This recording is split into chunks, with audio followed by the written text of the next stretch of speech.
Hi, my name is Carmen, and I am an early childhood special education teacher, a life and ADHD coach, and I'm the host of this podcast, Authentically ADHD.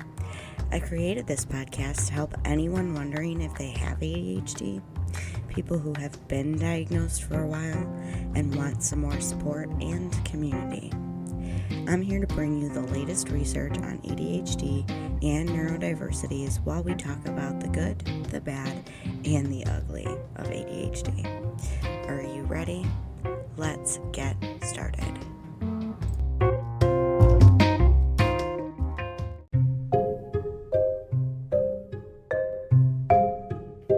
Hey ADHDer, are you looking for more support with your brain? Do you crave community with people who understand you? You should really check out Focused, the group coaching program I am a part of that is for adults with ADHD. It's made and run by none other than Kristen Carter of the I Have ADHD podcast. I've grown so much by being in this program, using the tools, and being in the community for over a year now. If you use the link in my show notes, we both save money on this or next month's cost. So I think it's worth it. Go check it out at ihaveadhd.com/focused. Hi, my friend, and welcome back to the podcast. How are you? It's been so busy here, but I got an idea that I got while in a TikTok live. Her name is Kelsey, and she also has ADHD. She was so kind to play my podcast on her live, and so many people resonated. I was literally on cloud nine.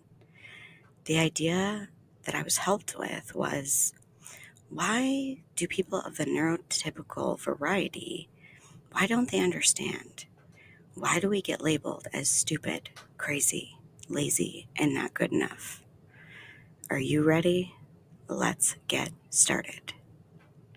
So, neurotypical people may not understand your neurodiverse brain, especially with ADHD. People have an easier time understanding neurodiverse differences when they're also physically able to see them, such as Down syndrome, sometimes ASD, and other neurodevelopmental disorders. Now, there's two types of people who may not understand, okay? These type of people fall under two categories: people who don't know and don't care to know, and people who don't know but definitely want to learn. The first step is figuring out how to tell the difference between these two types of people and making sure that you are talking to somebody who does want to learn. Because when you're dealing with people who don't care to learn, there needs to be boundaries. Be very careful with these people, with your disclosure, especially because most likely they will perceive you as lazy and that you don't work hard enough. And basically, like your brain works like their brain, which it doesn't. Most of the time, those types of people, they don't believe or understand that their brain has fully developed in the prefrontal area, while ours has not. The people who don't care to understand or learn usually don't struggle with their brain, and they aren't really related to anyone who has a neurodevelopmental disorder. So they can't understand because they've never experienced it at all. It's super sad that we have to spread our own awareness about how our brain works differently.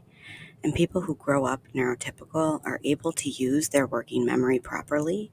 So when you're unable to remember a task or appointment, they feel it's because you don't care enough, right? If you cared enough, you'd remember. That's not true. And they don't see that there's a deficiency with our brain. They are able to prioritize within their brain, not understanding that we have to learn that skill later. So we come off as quirky, strange, or even annoying with our fidgets, with our ways of interrupting, and literally the use of some of our coping skills. They don't understand that their prefrontal cortex involves self-awareness, memory, planning, prioritization, and organization, self-motivation, impulse control, and emotionally regulation fully developed in their brain. It becomes difficult for them to empathize that our brains do not develop fully in these areas, so they categorize us as lazy, stupid, or crazy. This is super unfortunate, but there is another group of people who do not know, but do care to learn. They may not understand right away, but they want to learn. I've dealt with both types of people in my life in the past. Unfortunately, people who don't understand, they can't be swayed much because usually they suffer from thought distortions like black and white thinking, and there's very little you can do or say to quote unquote convince them. So boundaries must be drawn, whether that's putting a boundary between you and the other person or an internal boundary not to overshare. When you do come across neurotypicals who do want to understand, explaining what your strengths are, where your weaknesses are, and why, they tend to help accommodate you or just help you in the ways that you ask. Explaining to them that your brain works differently, like that our time blindness is due to us not feeling the passing of time because the part of our brain that happens in never developed. They are a lot more likely to understand and to help you. That part, or this is why, they will understand that because that we never developed that time awareness, this is why we are usually running late. Telling people that you trust that your working memory doesn't work well, so reminders are necessary, and that you don't mean anything by forgetting their birthday or any other important dates, it really helps them. Really being able to explain that ADHD has nothing to do with a deficit attention. A deficit in attention, it's not. Being able to explain to them that ADHD is a self-regulation disorder that involves so much more than attention, that emotions are hard to regulate, that we do not develop inhibition in the way that they do. Explaining that this is neurodevelopmental disorder keeps our prefrontal cortex from developing in a typical way is very difficult. But if you explain your strengths and your weaknesses, and you can gather the words to explain them, you then may have to embrace the vulnerability it takes to share these things with bosses, coworkers, family, and friends. So make sure you trust them. Take their intentions seriously and tell them how you can be helped. Tell them how they can help you and what you need help with. Tell them how they can help you. That is the key. A lesson I've learned through self-disclosure is to be very careful.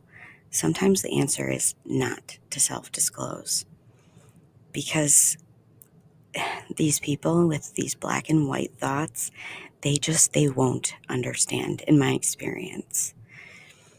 You need to make sure you're disclosing to people in your life that you trust, because people who do not understand that all brains work differently could use these facts against you.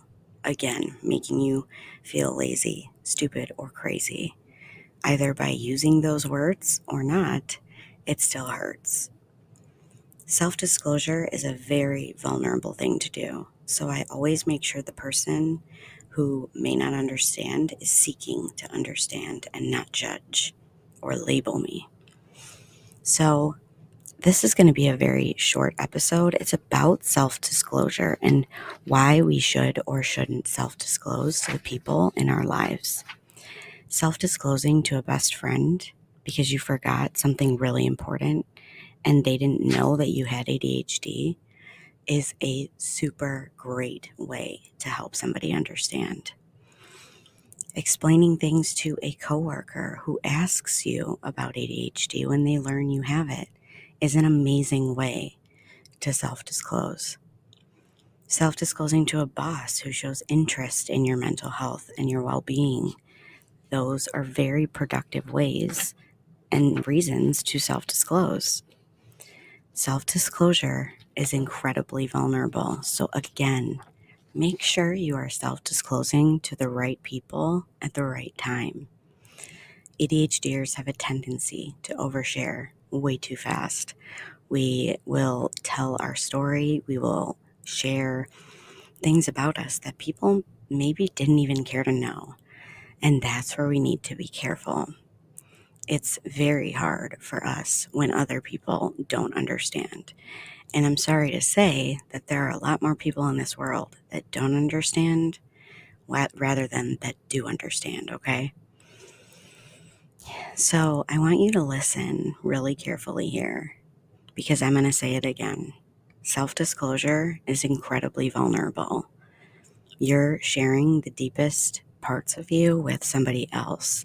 So make sure they can be trusted. Make sure they actually care. Make sure they're actually looking out for your well-being. Because if you overshare with somebody who doesn't care to understand, but actually just cares to gossip, that rumor will be spread and changed, and it will come back to haunt you. I know from experience.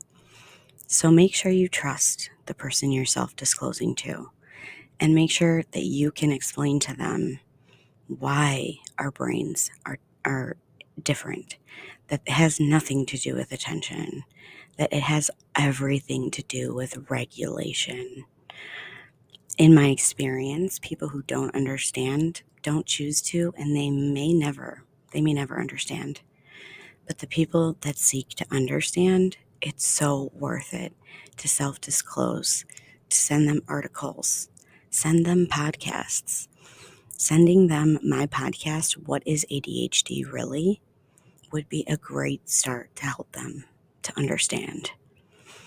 I know it's hard living as a neurodiverse person in a neurotypical world. That in itself creates some trauma. So I'm proud of you for pressing play on this episode because you want other people to understand. And right now, we are the ones spreading the awareness. So I really hope that whoever you are sharing with really, really understands and that you trust them. Okay? Those are the biggest things. Also, this may come up when you're talking to maybe a boss about your capacity. Our capacity is lower than a lot of other people's. So we need breaks and we need times to literally stare at the wall because of overstimulation, because of all of the things our brains struggle with. So when you're disclosing, make sure that you're doing it for the right reasons, not just to explain away something you did, but to help somebody understand. If you do need to disclose to somebody who may not understand and it has something to do with their job, make sure you have somebody there as a witness to make sure that you're being treated fairly. That is all I have for now. It's going to be a pretty short episode this week. Stay authentic, my friends, and we will talk soon. Again, remember, our working memories suck.